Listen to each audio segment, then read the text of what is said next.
মাননীয় প্রধান উপদেষ্টা সেটা গ্রহণ করেছেন এবং এটা বাস্তবায়ন করার জন্য আমরা যে আবেদন করেছি তাতে তারা সম্মত হয়েছেন।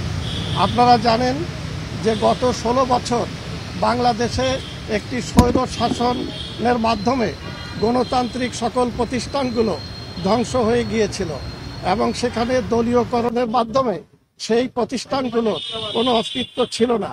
বিশেষ করে আমাদের সংবিধানে মাননীয় প্রধানমন্ত্রীর যে একচ্ছত্র ক্ষমতা দেওয়া আছে,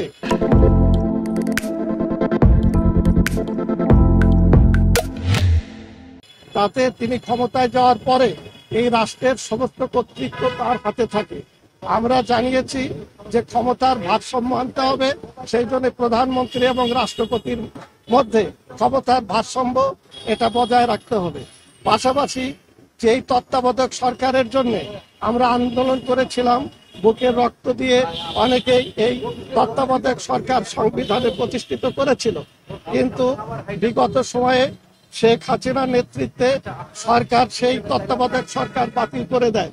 আমরা দেখেছি বিগত নির্বাচনগুলো একদলীয়ভাবে কখনো রাতে ভোট করা হয়েছে, কখনো প্রশাসন দিয়ে একতরফা নির্বাচন এবং বিতর্কিত নির্বাচনের মাধ্যমে ক্ষমতায় থাকা হয়েছে।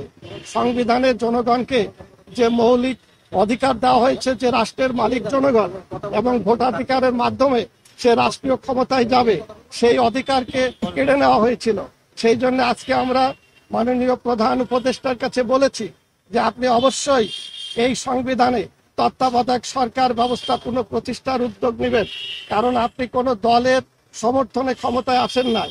ছাত্র জনতার বিপ্লবের মাধ্যমে সারা বাংলাদেশের মানুষ আপনাকে এই ক্ষমতায় অধিষ্ঠিত করেছে এবং আমাদের এই কথাগুলো তিনি গ্রহণ করেছেন।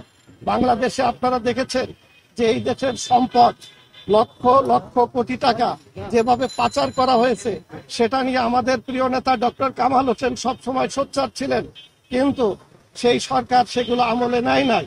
আমরা বলেছি যে এই টাকা যারা পাচার করেছে, ব্যাংক দখল করেছে, সেই লুটেরাদের চিহ্নিত করে তাদের কঠোর আইনের আওতায় কঠোর আইনানুগ ব্যবস্থা তাদের বিরুদ্ধে নিতে হবে।